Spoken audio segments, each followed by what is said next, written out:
नमस्कार दोस्तों, decode exam में आप सभी का स्वागत है। आज की क्लास में हम लोग डिस्कस करेंगे पीवाईक्यूज पास्ट ईयर्स के क्वेश्चंस जो कि इलाहाबाद के हाई कोर्ट के विभिन्न परीक्षाओं में पूछे गए प्रश्न हैं। ये प्रश्न जो है वो समीक्षा अधिकारी में, सहायक समीक्षा अधिकारी में, कंप्यूटर असिस्टेंट में, अपर निजी सचिव में, ग्रुप सी ग्रुप डी में पूछे गए प्रश्न हैं।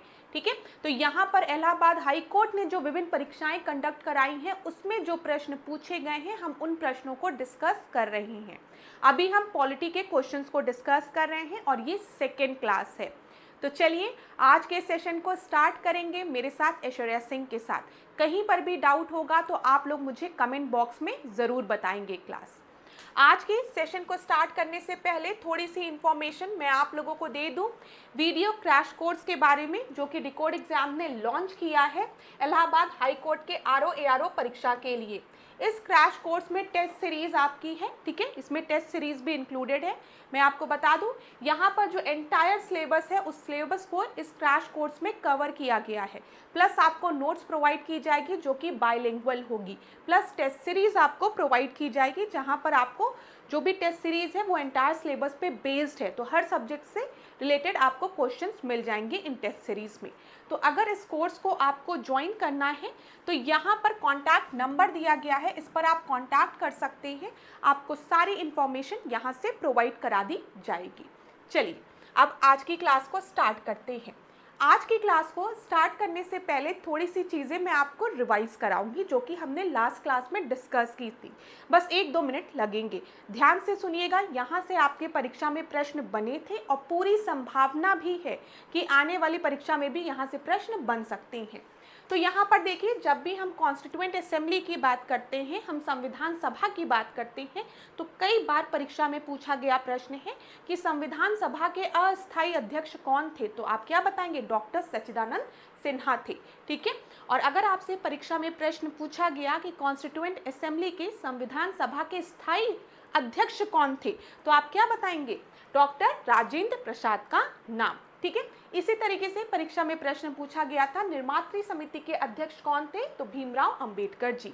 ठीक है, फिर संवैधानिक सलाहकार कौन थे? बीएन राव। ठीक है, कॉन्स्टिट्यूशनल एडवाइजर की हम बात कर रहे हैं। ठीक है, कौन थे? बीएन राव। कई बार पूछा गया प्रश्न है ये। ठीक है, फिर उपाध्यक्ष की अगर बात होगी तो आपको याद रखना है नाम हरेंद्र कुमार मुखर्जी का।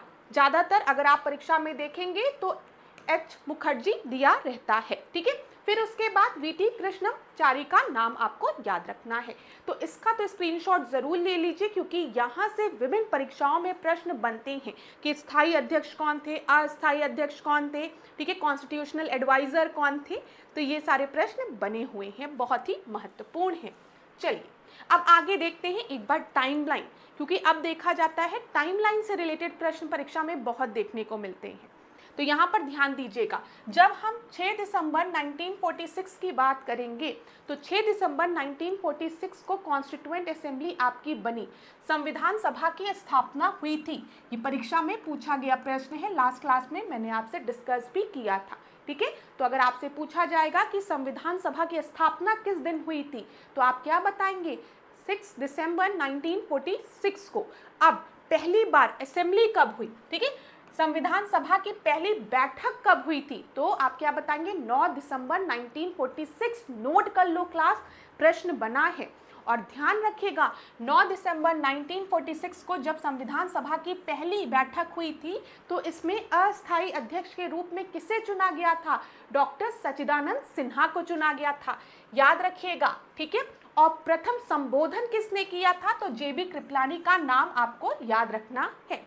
और एक और बहुत महत्वपूर्ण पॉइंट कि जब पहली बैठक हुई थी संविधान सभा की 9 दिसंबर 1946 को, तो इसमें मुस्लिम लीग ने इसका बहिष्कार किया था। क्लियर?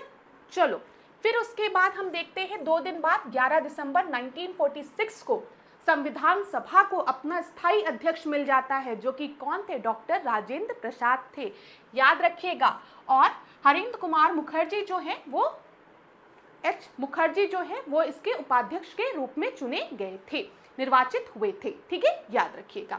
उसके बाद जो इम्पोर्टेंट डेट है वो है 22 जनवरी 1947 की। ये याद रखिएगा, 1947 की बात की जा रही है, 22 जनवरी 1947 को। क्यों महत्वपूर्ण है? क्योंकि इस दिन ऑब्जेक्टिव रेजोल्यूशन आपका पास हुआ था। ठीक है, ध्यान रखिएगा। तो ऑब्जेक्टिव रेजोल्यूशन जो था वो सर्वसम्मति से आपका पारित हुआ था। क्लियर है? चलो, इसके बाद 22 जुलाई 1947 इंपॉर्टेंट है। क्यों इंपॉर्टेंट है? संविधान सभा ने तिरंगे को राष्ट्रीय ध्वज के रूप में स्वीकार कर लिया था। फिर 15 अगस्त 1947 को तो आप सभी को पता है हमारा भारत स्वतंत्र हुआ था और भारत और पाकिस्तान का विभाजन हो गया था इस समय। 29 अगस्त 1947 की अगर हम बात करेंगे तो मसौदा समिति का गठन हुआ था, जिसके की अध्यक्ष कौन थे? डॉक्टर भीमराव अंबेडकर जी। फिर देखिए 16 जुलाई 1948 को अगर हम देखेंगे, हरेंद्र कुमार मुखर्जी एवं वीटी कृष्णाचारी उपाध्यक्ष निर्वाचित हो गए थे। 26 नवंबर 1949 इंपॉर्टेंट है। क्यों? क्योंकि संविधान सभा ने भारतीय संविधान को अंगीकृत किया था। ठीक है, क्लियर है? और 24 जनवरी 1950 को संविधान पर हस्ताक्षर किए गए थे और 26 जनवरी 1950 को भारतीय संविधान पूर्ण रूप से लागू हो गया था। ये डेट जो मैंने आपको बताई है ये बहुत ही महत्वपूर्ण है। ठीक है, मैंने प्रयास किया है कि इस टाइमलाइन में मैक्सिमम चीज़ों को कवर कर दूं जहां से आपके परीक्षा में प्रश्न बनते हैं। तो आप क्या करिए, स्क्रीनशॉट ले लीजिए, बेस्ट तरीका यही है। मैं थोड़ा सा साइड में हो जाती हूँ, विजुअल होगा आपको। ठीक है, स्क्रीनशॉट जरूर ले लीजिए क्लास यहाँ पर इसका, क्योंकि यहाँ से परीक्षा में प्रश्न बनते हैं और लास्ट क्लास में आपने देखा भी होगा। चलिए अब अगले प्रश्न को हम देखेंगे। अभी तक तो हम लोग कुछ चीज़ों को रिवाइज करा रही थी मैं आपको, जहां से आपकी परीक्षा में प्रश्न बने। अब प्रश्नों को देखते हैं। 51 क्वेश्चन को देखिए, यहाँ पर क्या दिया गया है। यहाँ पर बोला गया है, in which part of the Indian constitution directive principle of state policy has been mentioned. तो डायरेक्ट प्रश्न है कि बता दीजिए, जब हम राज्य के नीति निर्देशक सिद्धांतों की बात करते हैं तो वो संविधान के किस भाग में दिए गए हैं? थर्ड, सेकेंड, 9th या फिर 4th? तो इसके बारे में जानकारी हमें मिलती है 4th पार्ट से। ठीक है, बी आपका सही उत्तर है यहाँ पर, इसमें कोई दिक्कत नहीं हुई होगी। अब कुछ इंपॉर्टेंट चीजें हम लोग देख लेते हैं डीपीएसपी से। ठीक है, डायरेक्टिव प्रिंसिपल से रिलेटेड। ठीक है, राज्य के नीति निर्देशक तत्वों से। तो नीति निर्देशक तत्व संविधान के किस भाग में उल्लेखित है? अभी मैंने आपको बताया भाग 4 में। ठीक है, अगर अनुच्छेद पूछेगा तो आप क्या बताएंगे? 36 से 51 तक हम बात करते हैं डीपीएसपी की, राज्य के नीति निर्देशक तत्वों की, याद रखना। फिर अगर आपसे पूछा जाएगा कि भारत में राज्य के नीति निर्देशक सिद्धांतों का विचार किस देश से लिया गया है, तो आप क्या बताएंगे? आयरलैंड से बताएंगे। सारे प्रश्न पूछे गए हैं। राज्य के नीति निर्देशक सिद्धांतों को भारतीय संविधान में शामिल किए जाने का उद्देश्य क्या है? ठीक है, इसके पीछे का मेन ऑब्जेक्टिव क्या है? तो ध्यान रखिएगा, सामाजिक और आर्थिक प्रजातंत्र को स्थापित करना।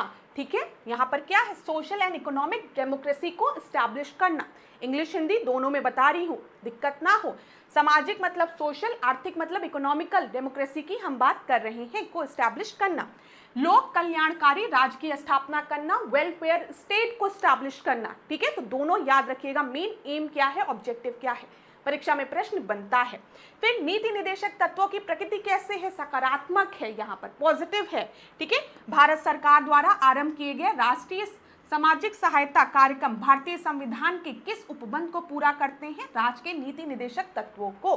ठीक है, इतनी चीजें क्लियर है, परीक्षा में प्रश्न बनता है। जब डीपीएसपी की बात करते हैं, ये किस पार्ट में है? 4th पार्ट में है। किस आर्टिकल में है? 36 से 51 तक में है। किस देश से लिया गया है? आयरलैंड से लिया गया है, याद रखिएगा। यहाँ पर इसका मेन पर्पस क्या है? वेलफेयर स्टेट को स्टैब्लिश करना। ठीक है, सोशल एंड इकोनॉमिक डेमोक्रेसी की बात करना, ये ध्यान रखिएगा, महत्वपूर्ण पॉइंट है। चलो आगे बढ़ते हैं। कहीं पर भी ऐसा लगे कि ऐश्वर्या मैम बहुत तेज बता रही हैं तो वीडियो को थोड़ा स्लो कर लीजिएगा। स्पीड तो आप घटा बढ़ा सकते हैं, ये तो आप पे डिपेंड करता है।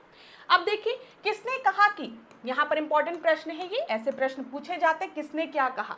ठीक है, किसने कहा कि निदेशक तत्वों का आशय यह नहीं है कि केवल पूजनीय घोषणाएं बनकर रह जाए? ये स्टेटमेंट दिया गया था डॉक्टर भीमराव अंबेडकर द्वारा।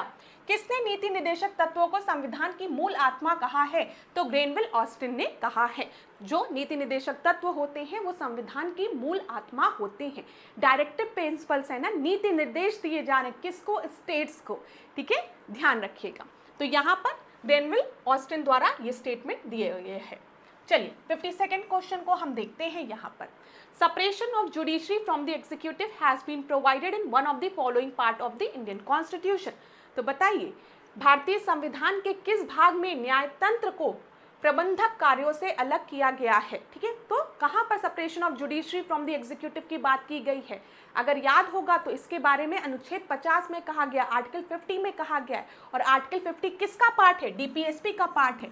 अभी हमने देखा जब हम बात करते हैं अनुच्छेद 36 से 51 की, तो हम किसकी बात करते हैं? डीपीएसपी की बात करते हैं। और separation of executive from judiciary की बात किस आर्टिकल में कही गई है? आर्टिकल 50 में कही गई है। तो ये किसका हिस्सा है? ये डीपीएसपी का हिस्सा है। यहाँ पर एग्जाम भी देखते हुए चलिएगा। इलाहाबाद हाई कोर्ट में पूछा गया प्रश्न है एआरओ में 2021 में। ठीक है क्लास, एग्जाम किस एग्जाम में पूछा गया, परीक्षा में पूछा गया है, ये काम आप करते रहिएगा, देखते चलिएगा। तो यहाँ पर सी आपका सही उत्तर है। देखिए 50 में राज्य की लोक सेवाओं में न्यायपालिका को कार्यपालिका से अलग करने के लिए राज्य को कदम उठाने का निर्देश दिया गया है, आर्टिकल 50 में। चलिए आगे बढ़े। 53 प्रश्न को हम देखते हैं। 10th शेड्यूल के बारे में बोला गया है कि 10th शेड्यूल किससे रिलेटेड है? नेशनल लैंग्वेजेस से, भारत की राष्ट्रीय भाषाओं से, अनुसूचित क्षेत्रों तथा अनुसूचित जनजाति नियंत्रण एवं प्रशासन से, राज्यों के परिषद में सीटों के आवंटन से, या फिर दल बदल के आधार पर निष्कासन से। ठीक है, तो बताइए जब हम बात करते हैं 10th शेड्यूल की, तो 10th शेड्यूल जो है वो एंटी डिफेक्शन लॉ से रिलेटेड है। ठीक है, तो यहाँ पर आपका सही उत्तर क्या हो जाएगा? डी हो जाएगा, ध्यान रखिएगा।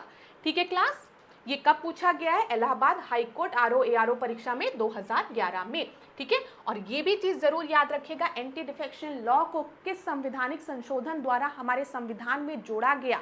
ठीक है, हम लोग बात करें 10th शेड्यूल को किस संविधान संशोधन द्वारा जोड़ा गया, तो आप क्या बताएंगे? यहाँ पर मैं लिख देती हूँ, एक बार रिवाइज कराती हूँ। जब हम 10th शेड्यूल की बात करेंगे क्लास, तो इसको 52nd कॉन्स्टिट्यूशनल अमेंडमेंट एक्ट द्वारा जोड़ा गया है। ठीक है, आया राम गया राम, आया राम गया राम, ठीक है, बोला जाता है। 11th शेड्यूल की जब हम बात करेंगे तो ये आपका किससे रिलेटेड है? पंचायत से रिलेटेड है, जिसे 73rd कॉन्स्टिट्यूशनल अमेंडमेंट एक्ट द्वारा जोड़ा गया है। 12th शेड्यूल की बात करेंगे जो कि म्युनिसिपैलिटी से रिलेटेड है, इसे 74th कॉन्स्टिट्यूशनल अमेंडमेंट एक्ट द्वारा जोड़ा गया है। सारी चीजें याद रखिएगा, परीक्षा में प्रश्न बन सकता है, महत्वपूर्ण है। ठीक है, 9th शेड्यूल की अगर हम बात करेंगे तो मैंने आपको लास्ट क्लास में बताया था, इसे फर्स्ट कॉन्स्टिट्यूशनल अमेंडमेंट एक्ट द्वारा जोड़ा गया है। ठीक है, आगे बढ़ते हैं, आगे बढ़ें क्लास। यहां पर कुछ इंपॉर्टेंट चीजें हम लोग क्विक रिवीजन करते हैं उसका। 42वें संविधान संशोधन के माध्यम से राज्य के नीति निदेशक तत्वों में कौन से अनुच्छेद जोड़े गए हैं? यहाँ पर डायरेक्ट प्रश्न पूछा गया है। ठीक है, कौन से डीपीएसपी जो हैं वो आपके 42nd कॉन्स्टिट्यूशनल अमेंडमेंट एक्ट के तहत जोड़े गए हैं? तो यहाँ पर ध्यान रखिएगा 39A, 43A और 48A। ठीक है, 39A, 43A और 48A नोट कर लीजिए, प्रश्न बनता है। फिर किस संविधान संशोधन के माध्यम से अनुच्छेद 38 की भाषा में परिवर्तन किया गया? तो 44th कॉन्स्टिट्यूशनल अमेंडमेंट एक्ट के तहत।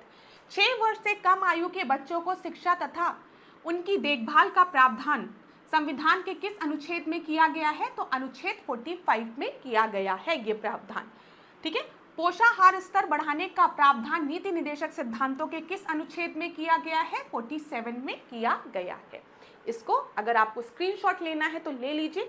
सबसे इंपॉर्टेंट तो यही होता है कि हमारे 42nd कॉन्स्टिट्यूशनल अमेंडमेंट एक्ट के तहत कौन कौन से डीपीएसपी जोड़े गए हैं, तो आपको याद रखना है 39A, 43A और 48A, ये याद रखिएगा। अभी हम चीज़ों को डिस्कस भी कर लेंगे, परेशान मत होइएगा।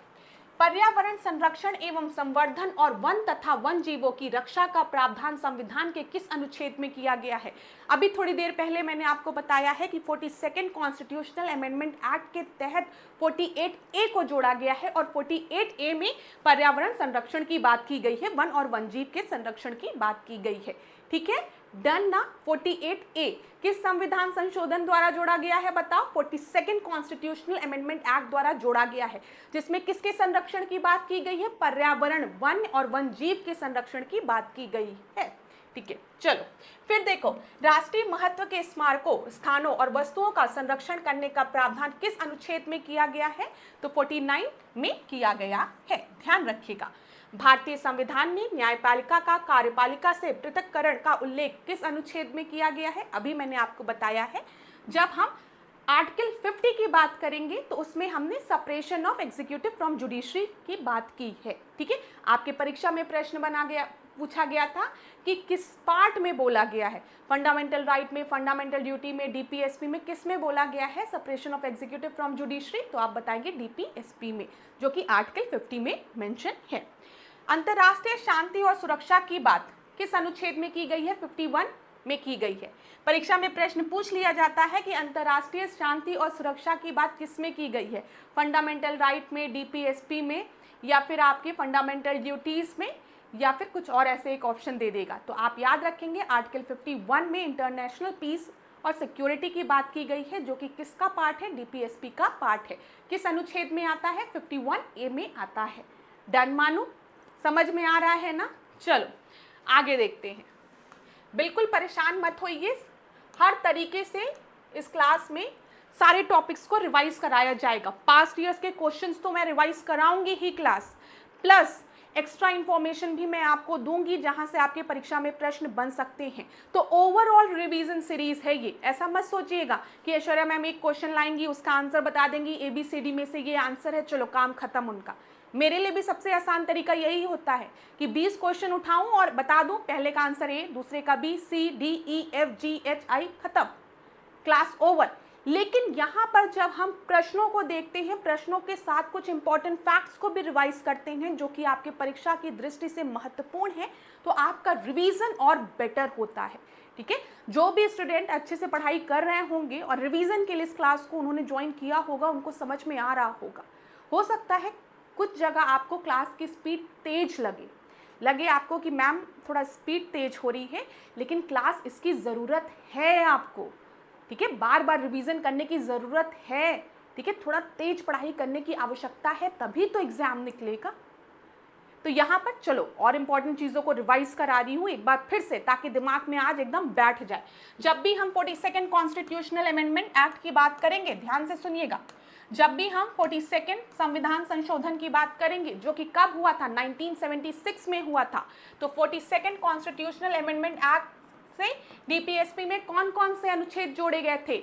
39A, बोलो 39A, बोलो 43A, फिर बोलो 48A।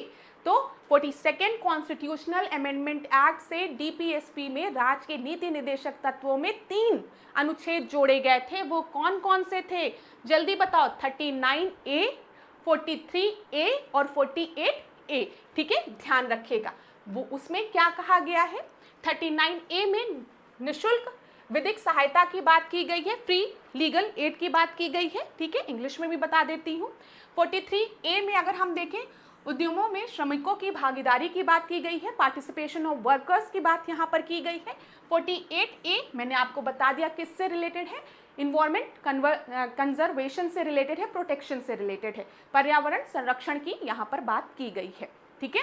तो सबसे पहले फ्री लीगल एडवाइस की बात की गई है, पार्टिसिपेशन ऑफ वर्कर्स की बात की गई है, और 48A में इन्वायरमेंट को प्रोटेक्ट करने की बात कही गई है। डन। चलो 44th संविधान संशोधन की बात करेंगे, जो कि 1978 में हुआ था, ठीक है। यहाँ पर ध्यान रखिएगा, अनुच्छेद 38 में संशोधन किया गया, सामाजिक, आर्थिक और राजनीतिक न्याय को बढ़ावा देने पर जोर दिया गया था, ठीक है। यहाँ पर अगर आप देखेंगे, एक मिनट मैं आपको प्रश्न दिखा दूं, ये हमने डिस्कस किया था ना, ठीक है। हाँ, यहाँ पर देखिए, ये प्रश्न मैंने आपसे डिस्कस किया था, किस संविधान संशोधन के माध्यम से अनुच्छेद 38 की भाषा में परिवर्तन किया गया था? अभी डिस्कस किया है और मैंने आपको बताया है 44th कॉन्स्टिट्यूशनल अमेंडमेंट एक्ट 1978 के तहत अनुच्छेद 38 में संविधान संशोधन किया गया था, ठीक है। सामाजिक, आर्थिक और राजनीतिक न्याय को बढ़ावा देने पर जोर दिया गया। फिर उसके बाद 86 कॉन्स्टिट्यूशनल अमेंडमेंट एक्ट, जो कि 2002 में आया है। याद रखिएगा, शिक्षा का अधिकार, शिक्षा का मौलिक अधिकार, जो कि आर्टिकल 21A में है, इससे भी हमारे संविधान में 86 कॉन्स्टिट्यूशनल अमेंडमेंट एक्ट के तहत ही जोड़ा गया था। दिमाग में बनाए रखिएगा इस पॉइंट को, ये भी प्रश्न पूछा जाता है। प्लस अगर हम देखेंगे डीपीएसपी का अनुच्छेद 45 आर्टिकल 45, तो इसमें संशोधन किया गया और बोला गया 6 वर्ष तक के बच्चों के लिए प्रारंभिक देखभाल और शिक्षा की बात यहाँ पर की गई। तो याद रखिएगा डीपीएसपी में ये जो एज है ये 6 वर्ष तक के बच्चों के लिए कर दी गई थी, ठीक है, प्रारंभिक शिक्षा और देखभाल उनकी। फिर 97 कॉन्स्टिट्यूशनल अमेंडमेंट एक्ट जो कि 2011 में आया है, इसमें अनुच्छेद 43B जोड़ा गया है जो कि किससे रिलेटेड है, सहकारी समिति से रिलेटेड है। क्लियर है क्लास, सारे पॉइंट्स क्लियर है, क्योंकि यहाँ से प्रश्न बनता है।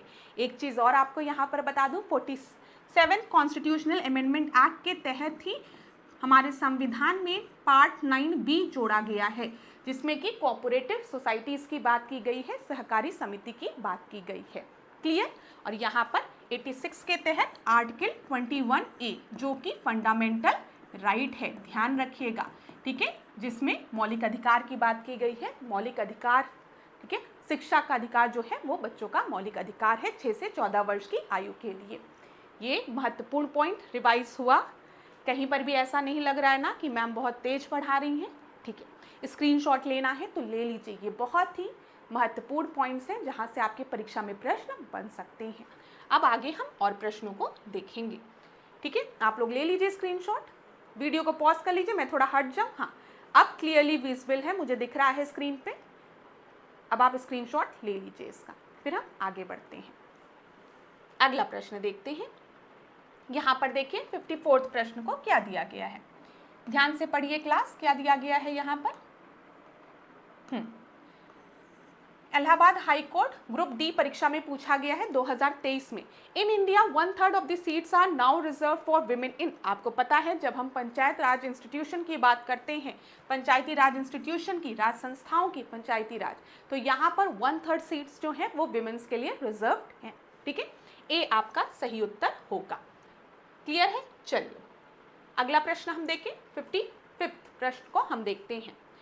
Controller and auditor general of India is appointed under which provision of Indian constitution. यहाँ पर बोला गया है भारत के नियंत्रक एवं महालेखा परीक्षक की नियुक्ति भारतीय संविधान के किस अनुच्छेद के अंतर्गत होती है। तो देखिए कैग की बात हम किस आर्टिकल में करते हैं, कैग की बात हम आर्टिकल 148 में करते हैं, याद रखिएगा, कई बार ये परीक्षा में प्रश्न बना है।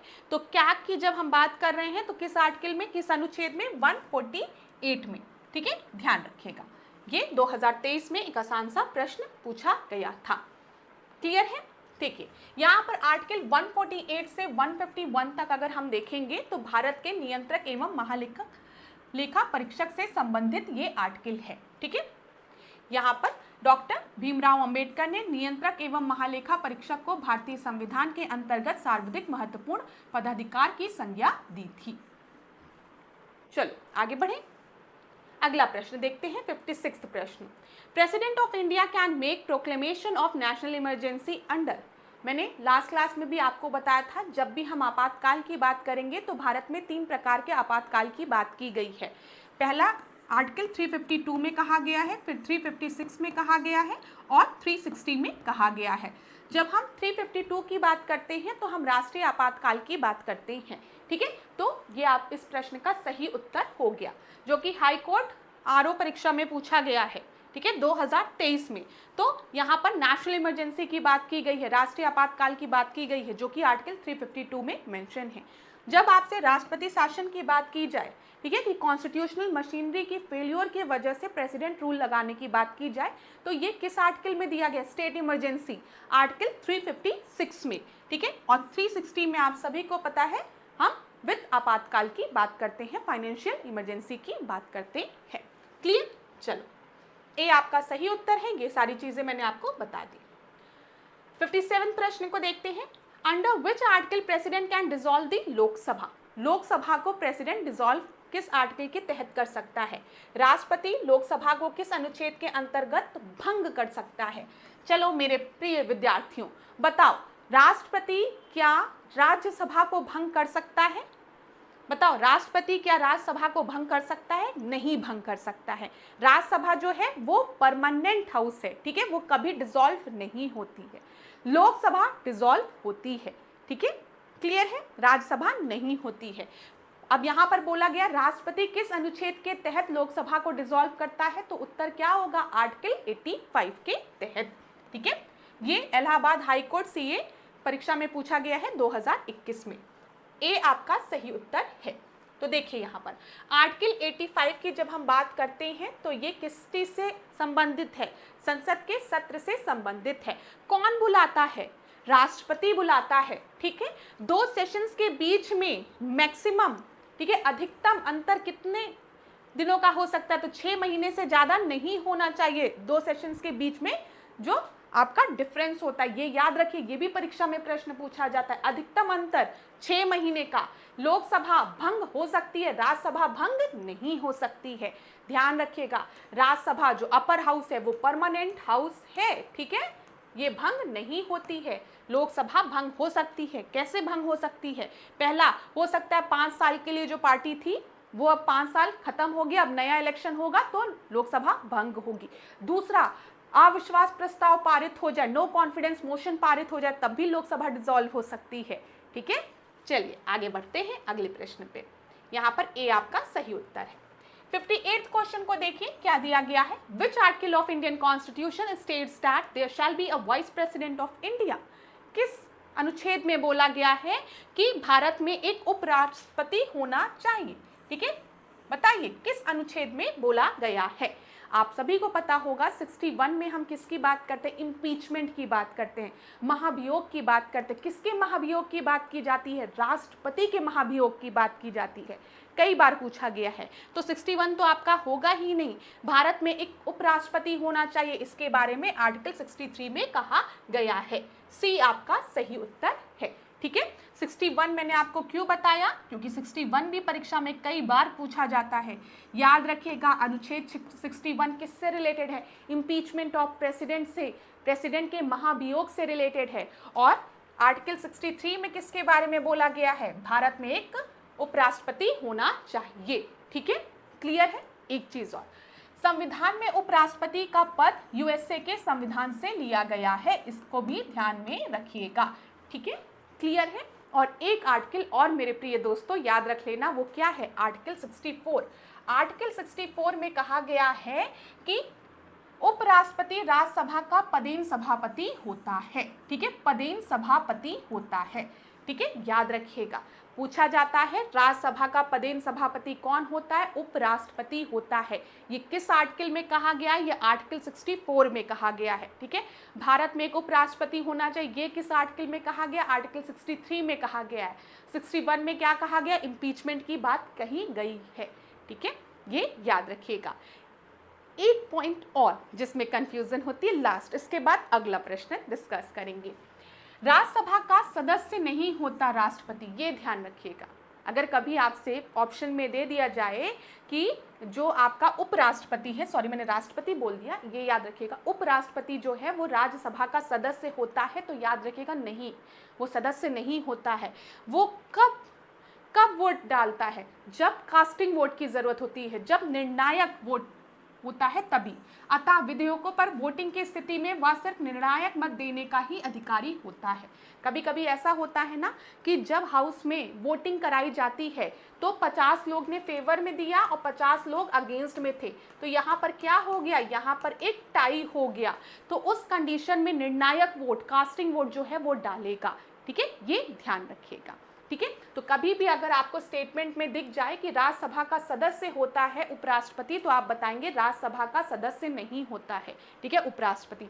हाँ, ये बिल्कुल सही है, जो उपराष्ट्रपति होता है वह राज्यसभा का पदेन सभापति होता है। दोनों चीज याद रखिएगा, पेपर में कंफ्यूज किया जाता है स्टूडेंट्स को।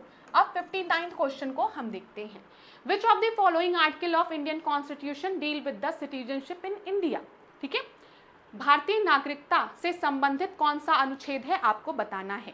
तो अगर आप ध्यान से आपने पढ़ा होगा तो हम पार्ट सेकंड में सिटीजनशिप की बात करते हैं, नागरिकता की बात करते हैं पार्ट सेकंड में। और पार्ट सेकंड में आपका कौन मतलब किस आर्टिकल से किस आर्टिकल तक की हम बात करते हैं, तो आर्टिकल 5 से 11 तक की बात करते हैं। इलाहाबाद हाई कोर्ट में ARO में पूछा गया प्रश्न है। तो 5 to 11 जो है वो आपका भाग 2 में आता है, और इसमें हम किसकी बात करते हैं, भारत की नागरिकता की बात की जाती है। ठीक है, आगे बढ़ते हैं। 16th क्वेश्चन को देखिए, which article of Indian constitution give the definition of money bill. Money bill की बात किस अनुच्छेद में की गई है, तो मनी बिल की बात किस में की गई है, आपका ए में की गई है। तो 60 का आपका सही उत्तर क्या हो जाएगा, ए हो जाएगा। 110 में मनी बिल की बात की गई है, धन विधेयक की। ठीक है, क्लियर है ना। चलो आगे बढ़े, डायरेक्ट प्रश्न था। 36 से 51 of our constitution are related to which of the following. 36 to 51 अभी हमने देखा, जब हम अनुच्छेद 36 से 51 की बात कर रहे थे तो हम किसकी बात कर रहे थे, DPSP की बात कर रहे थे, राज्य के नीति निर्देशक तत्वों की बात कर रहे थे। ए आपका सही उत्तर हो गया। ठीक है, अगला देखिए, the Union Public Service Commission of India has been established under which article. 122, 178, 272, 315। Allahabad high court RO 2021 में पूछा गया प्रश्न है।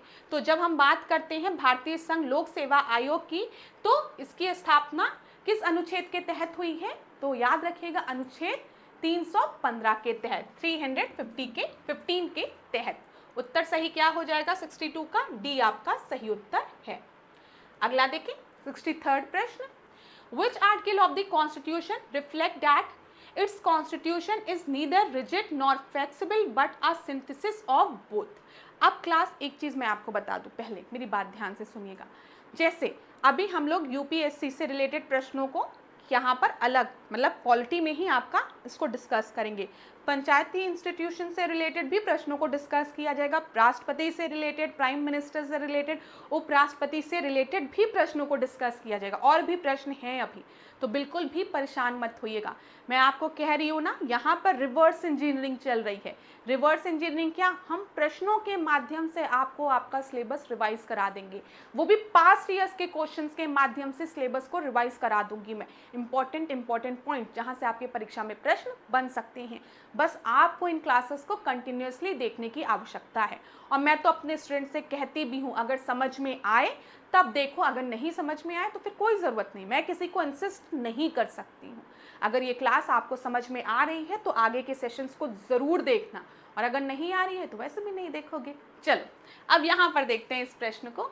यहाँ पर क्या दिया गया है, 63rd प्रश्न को आप देखिएगा कि which article of the constitution reflect that इस constitution is neither rigid nor flexible but a synthesis of both. संविधान का कौन सा अनुच्छेद यह दर्शाता है कि यह संविधान ना तो कठोर है ना ही लचीला है, लेकिन इन दोनों का एक संश्लेषण है। अब ध्यान रखिए, जब भी हम संविधान संशोधन की बात करेंगे ना, तो हम कह सकते हैं ना ही हमारा संविधान बहुत लचीला है, बहुत ही रिजिड है, दोनों चीज़ है। ठीक है, क्योंकि संविधान संशोधन में आप देखते हैं हम बहुमत की बात करते हैं, विशेष बहुमत की भी बात करते हैं, सिंपल मेजॉरिटी की भी बात होती है, ठीक है, स्पेशल मेजॉरिटी की भी बात होती है, plus special majority with the consent of half of the state, इसकी भी बात होती है। ध्यान रखिएगा, आर्टिकल 368 की जब हम बात करते हैं तो इसमें हम संविधान संशोधन की बात करते हैं, लेकिन आर्टिकल 368 में कौन कौन से संविधान संशोधन आते हैं याद रखिएगा, स्पेशल मेजॉरिटी वाले विशेष बहुमत की जब हम बात करते हैं, ठीक है, प्लस एक आपका होता है special majority plus consent of half of the state, ठीक है, हाफ ऑफ द स्टेट भी इसे अप्रूव करना चाहिए। और ये स्टेट के अप्रूवल की कब जरूरत होती है, जब भी संविधान के संघीय ढांचा में, फेडरल स्ट्रक्चर में किसी भी तरीके का परिवर्तन किया जाता है। ठीक है, ये याद रखिएगा। तो आर्टिकल 368 किससे रिलेटेड है, संविधान संशोधन से रिलेटेड है। लेकिन जब हम सिंपल मेजॉरिटी की बात करते हैं, सिंपल मेजॉरिटी की, तो ये आपके आर्टिकल 368 के अंतर्गत नहीं आती है, ये भी चीज याद रखिएगा। ठीक है, जहां पर भी हम संविधान संशोधन सिंपल मेजॉरिटी के तहत कर रहे हैं, साधारण बहुमत के तहत कर रहे हैं, वो प्रोविजन, वो आर्टिकल, ठीक है, संविधान संशोधन आर्टिकल 368 के अंतर्गत नहीं आते हैं। संविधान वो सिंपली आपके अमेंडमेंट उसका हो जाता है। लेकिन जब हम आर्टिकल 368 की बात करते हैं तो यहाँ पर हम विशेष बहुमत की बात करते हैं, ठीक है, प्लस विशेष बहुमत और स्टेट द्वारा भी उसे अप्रूव होना चाहिए। और स्टेट के अप्रूवल की कब आवश्यकता होती है? जब भी संविधान के संघीय ढांचा में किसी भी तरीके का परिवर्तन होना होता है, ठीक है, क्लियर है ना। चलो, तो यहाँ पर आपका सही उत्तर क्या हो जाएगा? ए आपका सही उत्तर हो जाएगा। तो यही जो हम अमेंडमेंट की बात कर रहे हैं, इसी से हमें पता चलता है कि हमारा जो संविधान है वो ना ही बहुत लचीला है ना ही बहुत रिजिड है। अगर हम चाहें तो उसमें संशोधन हो सकता है, ठीक है, विशेष बहुमत के तहत। और अगर देखें तो बहुत आसानी से भी संविधान संशोधन नहीं हो सकता, क्योंकि यहाँ पर मेजॉरिटी होनी चाहिए स्पेशल। आगे बढ़ते हैं। 64th क्वेश्चन को देखिए, which article of Indian constitution envisages that there shall be attorney general of India. भारतीय संविधान का कौन सा अनुच्छेद यह विचार करता है कि भारत में एक महान्यायवादी होना चाहिए? तो 64th का आपका सही उत्तर क्या है? 76 में बोला गया है कि अटॉर्नी जनरल होना चाहिए। बी आपका सही उत्तर है। याद रखिएगा, आर्टिकल 148 में हमने किसकी बात की थी? कैग की बात की थी। 76 में हम किसकी बात कर रहे हैं? अटॉर्नी जनरल की बात कर रहे हैं। बहुत ही महत्वपूर्ण है, पूछा जाता है परीक्षा में, ठीक है। तो 148 और 76 दोनों याद रखिएगा। 65th क्वेश्चन को देखते हैं, which of the following article and Indian constitution give the power the issue writ to every high court. ठीक है, यहाँ पर मैं आपको बता दूं, पूछा गया है किस अनुच्छेद के तहत उच्च न्यायालय को रिट जारी करने की शक्ति दी जाती है। ठीक है, सिंपल सा प्रश्न है। यहाँ पर आपका जो उत्तर है वो क्या है? 226 के तहत। 65 का आपका डी सही उत्तर है। आर्टिकल 226 के तहत हम देखते हैं किसके पास, हाई कोर्ट के पास पावर होती है रिट इशू करने की। अब एक बहुत ही इंपॉर्टेंट चीज बताऊंगी, अगर आर्टिकल 32 आप देखें जो कि किस में आता है, किसके अंतर्गत आता है? फंडामेंटल राइट्स के अंतर्गत, मौलिक अधिकारों के अंतर्गत आता है। इसमें क्या बोला गया? इसमें कॉन्स्टिट्यूशनल रेमेडीज की बात की गई है। ठीक है, कॉन्स्टिट्यूशनल रेमेडीज की बात कही गई है। ध्यान रखिएगा जो बताने जा रही हूँ। अगर आपके मौलिक अधिकारों का हनन हो रहा है, ठीक है, आपके कुछ मौलिक अधिकार है, फंडामेंटल राइट्स हैं, वो फुलफिल नहीं हो रहे हैं, तो उस कंडीशन में आप सुप्रीम कोर्ट के पास, उस उच्चतम न्यायालय के पास जा सकते हैं और कह सकते हैं कि हमें हमारा फंडामेंटल राइट नहीं दिया जा रहा, हमें हमारा मौलिक अधिकार नहीं दिया जा रहा है। तो उस कंडीशन में आप आर्टिकल 32 का प्रयोग करके सुप्रीम कोर्ट के पास जा सकते हैं। ठीक है, ध्यान रखिएगा। जब हम हाई कोर्ट की बात करते हैं तो हाई कोर्ट को भी आप रीच कर सकते हैं फंडामेंटल राइट का, अगर आपका एबॉलिशन हो रहा है, ठीक है, या फिर आपके हनन हो रहा है मौलिक अधिकारों का, वहां पर हाई कोर्ट की जब हम बात करते हैं तो यहाँ पर आर्टिकल 226 आता है। याद रखिएगा, आर्टिकल 226। और हाई कोर्ट का जो दरिया हो, मतलब हाई कोर्ट का जो कह सकते हैं जो केसेस होते हैं ना, ऐसा ज़रूरी नहीं है कि वो खाली फंडामेंटल राइट से रिलेटेड हो, और भी केसेस हाई कोर्ट्स में देखे जाते हैं। लेकिन सुप्रीम कोर्ट में हम और आप तभी जाते हैं जब हमारे फंडामेंटल राइट्स का एबॉलिशन होता है, ठीक है, हनन होता है। आर्टिकल 32 और आर्टिकल 226 दोनों एक जगह नोट कर लीजिएगा, it's very important for your exam. ठीक है, कहीं पर भी दिक्कत होगी तो मुझे बताइएगा ज़रूर कमेंट में। चलिए 66th क्वेश्चन को देखते हैं, what does article 370 of the constitution of India deal with. ठीक है, जब ये प्रश्न 2017 में पूछा गया था तो यहाँ पर आप सभी को पता है, जब हम 370 की बात करते हैं तो हम जम्मू कश्मीर की बात करते हैं। ठीक है, अब तो जम्मू कश्मीर को आपका यूटी बना दिया गया, जम्मू और लद्दाख, चलिए, मतलब केंद्र शासित प्रदेश बना दिया गया। चलिए 67 देखते हैं, the procedure of amendment of the constitution of India is contained in article.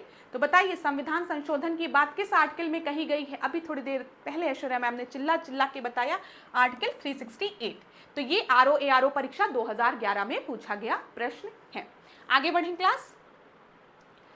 68th question को देखिए, प्रस्तावना से रिलेटेड, महत्वपूर्ण है, प्रीएम्बल से रिलेटेड प्रश्न महत्वपूर्ण है। At the time of the enactment of the Constitution, which one of the following ideals were not included in the preamble? तो बताइए, संविधान के अधिनियम के समय निम्नलिखित में से कौन सा आदर्श प्रस्तावना में शामिल नहीं था? तो यहाँ पर आपको याद रखना है, लिबर्टी की बात की गई थी, इक्वालिटी की बात की गई थी, जस्टिस की बात की गई थी, सोशलिज्म की बात नहीं की गई थी। समाजवाद जो था वो हमारे प्रियम्बल में नहीं इंक्लूडेड था जब प्रियम्बल को भारतीय संविधान में जोड़ा गया। ठीक है, 42nd कॉन्स्टिट्यूशनल अमेंडमेंट एक्ट के तहत जब 42nd संविधान संशोधन हुआ तो प्रियम्बल में सोशलिज्म, समाजवाद, ठीक है, सेक्युलरिज्म, ये सारे शब्दों को जोड़ा गया है बाद में। तो यहाँ पर ध्यान रखिएगा, सही उत्तर क्या है? आपका सी है। बाद में 42nd कॉन्स्टिट्यूशनल अमेंडमेंट के तहत इसे जोड़ा गया है। यहाँ पर देख लीजिए, समाजवादी, ठीक है, पंथ निरपेक्ष और अखंडता। यहाँ पर समाजवादी सोशलिज्म की बात की गई है, पंथ निरपेक्ष सेक्युलरिज्म की बात की गई है और अखंडता मतलब इंटीग्रिटी की बात की गई है। इन तीनों शब्दों को प्रस्तावना में बाद में सम्मिलित किया गया है। किस संविधान संशोधन द्वारा? 42nd कॉन्स्टिट्यूशनल अमेंडमेंट एक्ट द्वारा 1976 में। ठीक है, ठीक है। चलो एक चीज और प्रिय विद्यार्थियों, एक चीज और ध्यान रखिएगा, 13 दिसंबर 1946 को जवाहरलाल नेहरू ने ऑब्जेक्टिव रेजोल्यूशन पास किया था। मैंने आपको बताया था थोड़ी देर पहले स्टार्टिंग में। तो भारतीय संविधान की प्रस्तावना का शोध पंडित जवाहरलाल नेहरू द्वारा संविधान सभा में 13 दिसंबर 1946 को प्रस्तुत ऑब्जेक्टिव रेजोल्यूशन है। ठीक है, जो कि बाद में 22 जनवरी 1946 को इसे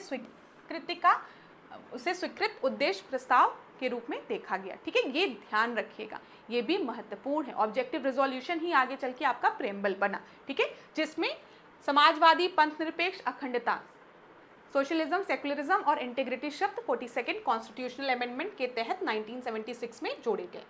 अगला देखते हैं यहाँ पर, which of the following liberty is not embodied in the preamble to the constitution?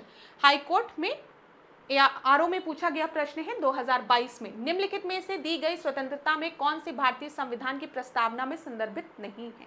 तो यहाँ पे लिबर्टी की बात की गई है। किन किन लिबर्टी की बात की गई है मैं आपको बता दूं। लिबर्टी किन किन लिबर्टी की बात की गई है, इसको याद करने का तरीका जो है, द बेस्ट फ्रेंड वर्शिप, आप याद रख लो, द बेस्ट फ्रेंड वर्शिप। अब आपका जो बेस्ट फ्रेंड है उसकी वर्शिप किया करिए। तो लिबर्टी ऑफ थॉट की बात की गई है। ठीक है, विचारों की लिबर्टी की बात की गई है, बिलीफ की बात की गई है, ठीक है, फेथ की बात की गई है और वर्शिप की बात की गई है। याद रहेगा? अब मुझे बताओ मेरे प्रिय विद्यार्थी लोग, किन किन लिबर्टी की बात की गई है? द बेस्ट फ्रेंड वर्शिप की बात की गई है, जिसमें द थॉट है, liberty of thought, liberty of belief, liberty of faith, liberty of worship. तो इकोनॉमिक लिबर्टी की बात नहीं की गई है। तो इसमें क्या बोला गया है? नॉट। तो किस लिबर्टी की बात नहीं की गई है? इकोनॉमिक लिबर्टी की बात नहीं की गई है। क्लियर? क्लियर ना? चलिए आगे बढ़ते हैं।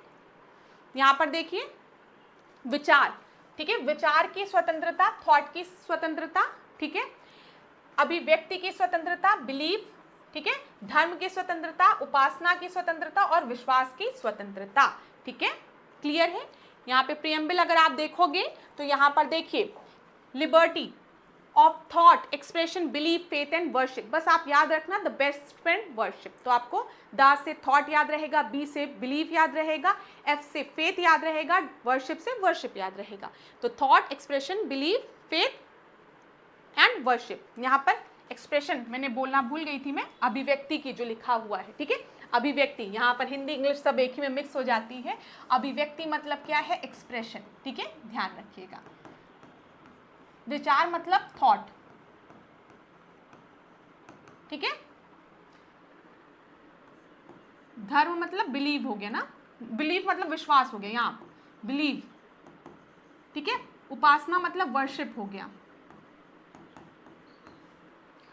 ठीक है, और यहां पर फेथ हो गया, ठीक है। यहाँ पे देख लीजिएगा थोड़ा हिंदी इंग्लिश मिक्स हो जा रहा है।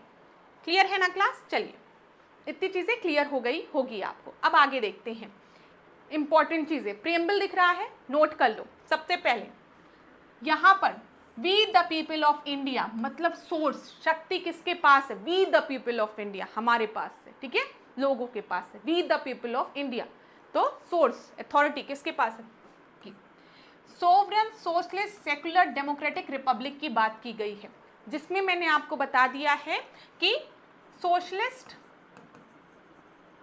और सेकुलर और इंटीग्रिटी, ये तीन जो शब्द हैं ये प्रियम्बल में पहले से मौजूद नहीं थे।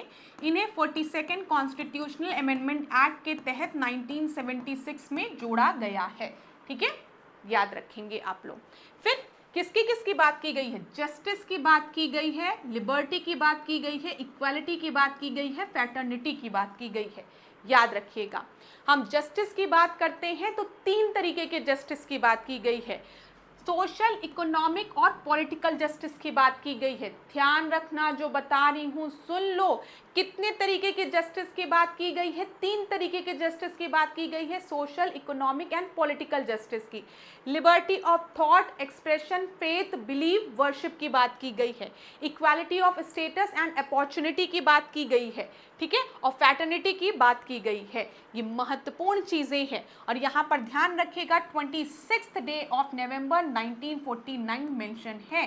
ठीक है, in our constituent assembly this 26th day of November 1949 do hereby adopt, enact and give to ourselves this constitution. समझ में आ गया? तो ध्यान रखिएगा, प्रियम्बल बहुत ही महत्वपूर्ण चीज है। जो भी इंपॉर्टेंट चीजें थी वो मैंने आपको बता दी। अगला प्रश्न देखते हैं, 17th क्वेश्चन को देखते हैं। This feature of the Indian constitution allows the individual the freedom to live by their religious belief and the practice। बताइए यहाँ पर भारत के संविधान की किस विशेषता के कारण कोई व्यक्ति स्वतंत्रता पूर्वक अपने धार्मिक विश्वासों और परंपराओं का पालन कर सकता है? तो ये किसमें कहा गया है? सेकुलरिज्म की बात की गई है। ठीक है, ए आपका सही उत्तर हो जाएगा। यहाँ पर पंथ निरपेक्षता, ठीक है, पंथ निरपेक्षता से तात्पर्य धर्म और राजनीतिक का अलगाव। अब मेरी बात ध्यान से सुनिएगा क्लास। जब हम वेस्टर्न सेकुलरिज्म की बात करते हैं, जब हम वेस्टर्न सेकुलरिज्म की बात करते हैं तो वेस्टर्न सेकुलरिज्म में स्टेट और रिलीजन में डाइवोर्स है। ध्यान रखिएगा, स्टेट और रिलीजन में डाइवोर्स है। मतलब स्टेट अपना कार्य करता है, रिलीजन अपना कार्य करती है। रिलीजन कभी भी स्टेट के काम में हस्तक्षेप नहीं करती है। ठीक है, ये चीज़ क्लियर है। लेकिन जब हम इंडियन सेकुलरिज्म की बात करते हैं, जब हम इंडियन सेकुलरिज्म की बात करते हैं तो यहाँ पर हमने दोनों के बीच में डाइवोर्स नहीं कराया है, बल्कि हमने कहा है स्टेट जो है वो किसी भी तरीके का डिस्क्रिमिनेशन नहीं करेगा on the basis of religion. मतलब स्टेट सारे रिलीजन को इक्वली ट्रीट करेगा। ठीक है, ऐसा बिल्कुल नहीं कहा है कि स्टेट के मैटर में रिलीजन का कोई हस्तक्षेप ही नहीं होगा, अलग अलग दोनों रहेंगे ना। यहाँ पर बोला गया है state will treat every religion equally, there shall be no discrimination on the basis of the religion. ये ध्यान रखिएगा। ठीक है, और एक चीज जो इंपॉर्टेंट है वो आपको याद रखना है कि हमारे प्रियम्बल में सेकुलर शब्द जो है वो 42nd कॉन्स्टिट्यूशनल अमेंडमेंट एक्ट के तहत जोड़ा गया है। ठीक है, चलो आगे बढ़ते हैं। Which among the following idols in the preamble to the Constitution of India has been borrowed from the Russian Constitution? तो बताइए, justice, liberty, equality, fraternity, Russian constitution की यहाँ पर बात की गई है, तो कौन सा जोड़ा गया है? 71st का आपका सही उत्तर जो है वो क्या है? ए आपका सही उत्तर है। ठीक है, भारत के संविधान की प्रस्तावना में न्याय का जो आदर्श है, ठीक है, जस्टिस का, वो हमने कहाँ से लिया है? वो हमने रशिया से लिया है। और कितने तरीके के न्याय की बात की गई है? बताइए, सामाजिक, आर्थिक और राजनीतिक न्याय की बात की गई है। ठीक है, आपने देखा social, economic and political justice की बात हमने की थी अपनी प्रस्तावना में। ठीक है, सामाजिक, आर्थिक और राजनीतिक न्याय की बात की गई है हमारे संविधान में। ठीक है, चलो आगे बढ़े। 72nd क्वेश्चन को देखते हैं। India is a republic country. ठीक है, इंडिया जो है वो रिपब्लिक कंट्री है, इसका गणतंत्र है, इसका अर्थ क्या है? आप लोग बताइए। चलिए यहाँ पर, in all the cases the ultimate rights are with the people. Bharat में संसदीय शासन व्यवस्था है। वह राज्य जिसमें सर्वोच्च शक्तियां लोगों और उनके निर्वाचित प्रतिनिधि के हाथ में होती है। भारत राज्यों का एक संघ है। 2021 में पूछा गया प्रश्न है। यहाँ पर जो आपका सही उत्तर है 72 का वो है सी। ठीक है, वह राज्य जिसमें सर्वोच्च शक्तियां लोगों और उनके निर्वाचित प्रतिनिधि के हाथ में होती है। The state in which the supreme power rest in the hand of the people and their elected representative. ठीक है, तो सी आपका सही उत्तर है। क्लियर है? चलिए यहाँ पर देख लीजिए, अर्थात भारत में एक लोकतांत्रिक सरकार है और राष्ट्रपति को निश्चित अवधि के लिए चुना जाता है। ठीक है, राष्ट्रपति को एक शब्द होता है ना, एड्ज्यूरे और डिफेक्टो करके। चलिए इसको मैं बताऊंगी जब हम लोग आपको पढ़ाएंगे, अभी छोड़ते हैं इसको। अभी राष्ट्रपति और हम देखिए prime minister, council of minister से रिलेटेड अलग अलग टॉपिक्स भी रहेंगे, उसमें और अच्छे से डिस्क्राइब कर दूंगी। सिटीजनशिप से रिलेटेड प्रश्न देख लेते हैं। इलाहाबाद हाई कोर्ट एआरओ में 2021 में पूछा गया प्रश्न है, पंजीकृत भारतीय नागरिकता हेतु एक व्यक्ति आवेदन से तुरंत पहले कितने वर्ष तक भारत में रहा हो? बोला गया है To acquire citizenship by the registration, a person must have been the resident in India for how many years immediately before making an application। तो ये कितने साल, मतलब उस एप्लीकेशन लगाने से पहले कितने साल वो भारत में रहा हो? तो 7 वर्ष। ठीक है, डी आपका सही उत्तर है। चलिए अगला प्रश्न देखें। यहाँ पर देख लीजिए, निम्नलिखित 5 तरीके जिसके तहत सिटीजनशिप नागरिकता प्राप्त होती है। जन्म के तहत, ठीक है, वंश परंपरा से प्राप्त नागरिकता, पंजीकरण द्वारा, रजिस्ट्रेशन द्वारा, ठीक है, देशीकरण द्वारा, भूमि अर्जन द्वारा प्राप्त नागरिकता। और आपको पता है सिटीजनशिप के बारे में अगर हम देखें तो भाग 2 में दिया गया है, किस आर्टिकल से किस आर्टिकल तक? आर्टिकल 5 से आर्टिकल 11 तक।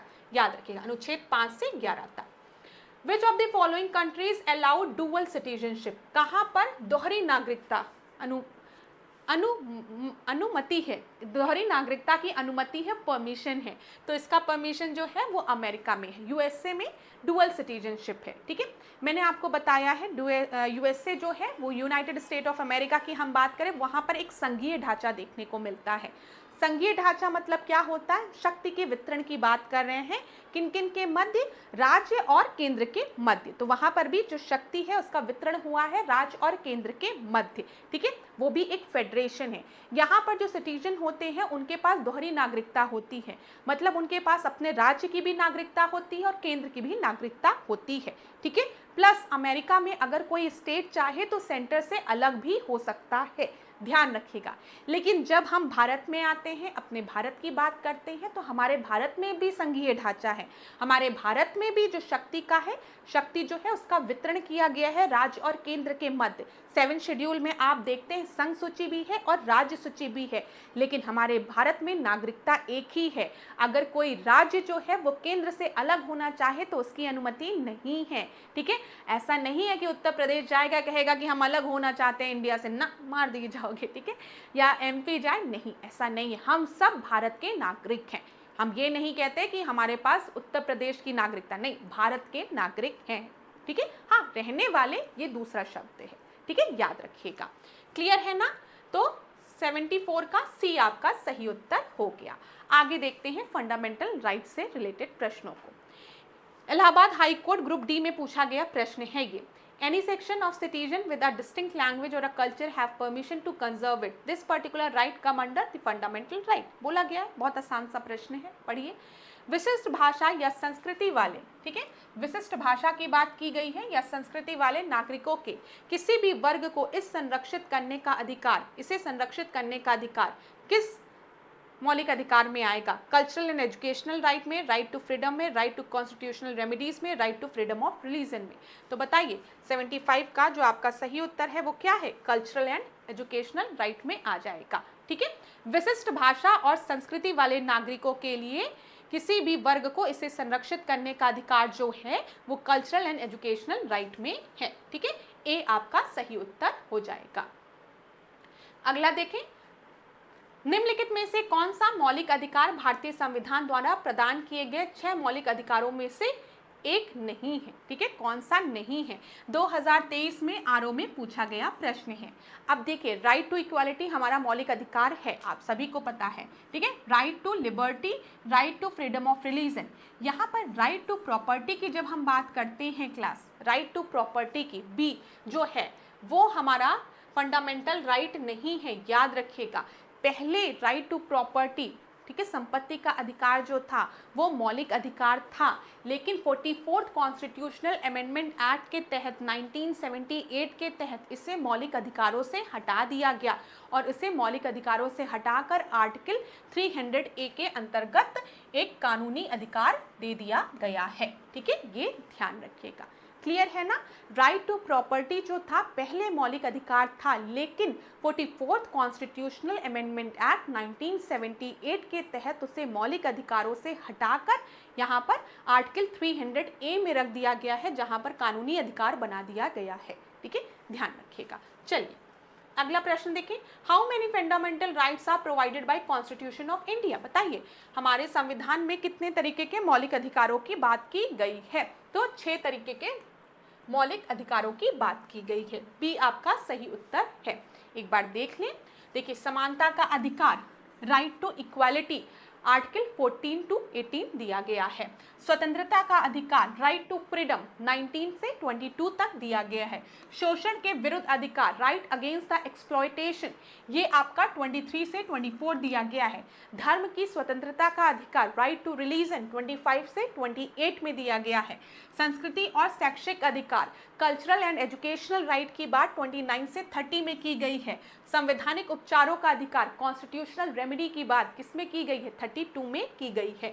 तो कितने तरीके के हमारे मौलिक अधिकार हो गए, 6 तरीके के मौलिक अधिकार हो गए। ठीक है, ये वाले पॉइंट मैंने आपको बता दिया है कि पहले संपत्ति का अधिकार, राइट टू प्रॉपर्टी जो था वो हमारा मौलिक अधिकार था, लेकिन 44th कॉन्स्टिट्यूशनल एक्ट के तहत 1978 में उसे मौलिक अधिकारों से हटा दिया गया। अभी बस आपको यही याद रखना है, समानता का अधिकार, ठीक है, right to equality, right to freedom, ठीक है, यहाँ पर freedom against exploitation, educational and cultural right की बात की गई है। ठीक है, फिर यहाँ पर राइट टू रिलीजन है और कॉन्स्टिट्यूशनल रेमेडी की बात की गई है। Clear class. आगे बढ़ते हैं। अगला प्रश्न 78 प्रश्न को देखिए। यहाँ पर children under the age of 14 work in a factories, which fundamental right is violated for providing the work to these children in factories. बताइए, 14 वर्ष से कम आयु के बच्चे कारखानों में काम कर रहे हैं। ठीक है, इन कारखानों में काम देने से किस मौलिक अधिकार का उल्लंघन होता है। जब 14 वर्ष से कम आयु का बच्चा कारखाने में काम कर रहा है, फैक्ट्री में काम कर रहा है, मतलब चाइल्ड लेबर हो रहा है, तो इस समय उसके किस मौलिक अधिकार का हनन हो रहा है, ये पूछा गया है। Right to equality, right against exploitation, right to freedom, right to cultural education. तो यहाँ पर राइट अगेंस्ट एक्सप्लॉयटेशन, ठीक है, शोषण के विरुद्ध अधिकार। अगर आप आर्टिकल 23 और 24 देखेंगे यहाँ पर, ठीक है, तो ये राइट अगेंस्ट द एक्सप्लॉयटेशन यहाँ पर बात की गई है, ये ध्यान रखिएगा। भारतीय संविधान में मौलिक अधिकार के अंतर्गत 23 और 24 में शोषण के विरुद्ध अधिकार का वर्णन दिया गया है। 23 में मानव व्यापार का विरोध किया गया है, मतलब ह्यूमन ट्रैफिकिंग का विरोध किया गया है, और 24 के अंतर्गत चाइल्ड लेबर का विरोध किया गया है, मतलब 14 वर्ष से कम आयु के बच्चों को कारखाने में काम नहीं करने देना है, मना किया गया है। ठीक है, ध्यान रखिएगा। ठीक है, राइट अगेंस्ट द एक्सप्लॉयटेशन 23 और 24 आर्टिकल। आगे बढ़े। 79th क्वेश्चन को देखें क्लास। क्या यहाँ पर दिया गया है, विच of the fundamental right is true about the fundamental, which of the following statement. अब ऐश्वर्या मैम का 2 मिनट टाइम दीजिए, एक घूंट पानी पी ले, फिर आगे हम लोग डिस्कस करते हैं। तब तक आप लोग ये प्रश्न पढ़िए। ठीक है, कि इसमें बोला गया है निम्नलिखित में से कौन सा मौलिक अधिकारों के संबंध में सत्य है।